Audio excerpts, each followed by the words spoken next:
But ultimately, we've got to ask this question: that you've got a country led by a man who, even before the war, Axios, The Guardian, the Atlantic Council, all of them were reporting that Zelensky, even though he ran on an anti-corruption ticket, has, through the Panama Papers and other such leaks, has stashed his millions offshore like most corrupt oligarchs have. And so even before the war, his corruption was known. And then you fast forward to what he's done over this weekend with the banning of 11 opposition parties. And I want to note at this stage that he banned these opposition parties, including, as you mentioned, Tucker, the second largest in his parliament, while the Nazi elements, and I use the word Nazi, not neo-Nazi, because these are actual Nazis that aren't neo in any sense. They're the continuation of Nazis as we know them and study them in history. And Bandera, the man that they revere, was actually a Nazi, and they've made him into a national hero and icon.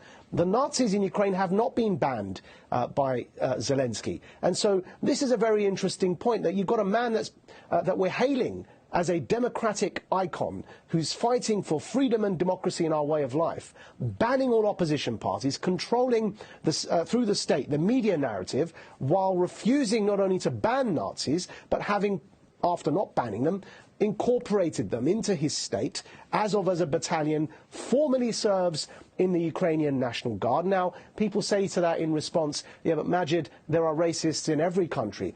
No, the analogy here is, imagine, Tucker, in America, the KKK had a formal battalion in the US military. That's what we've got with swastikas and Nazi insignia inside the Ukrainian army. And then people would say, well, what do you want to do? Putin invaded their country. Of course, they have to fight. And I find this line of argument absolutely absurd, because the best analogy is with Syria. Now, Putin allying with Nazis in Ukraine to defeat Putin is as absurd as allying with ISIS in Syria to defeat Putin. You've got an extremist, an armed, extreme terrorist militia known as ISIS. None of us ever had any moral difficulty in understanding that Assad was a dictator, that Putin's support for Assad was wrong, but the people opposing him, the jihadists, were also wrong. Why can't we have that moral complexity when it comes to Ukraine?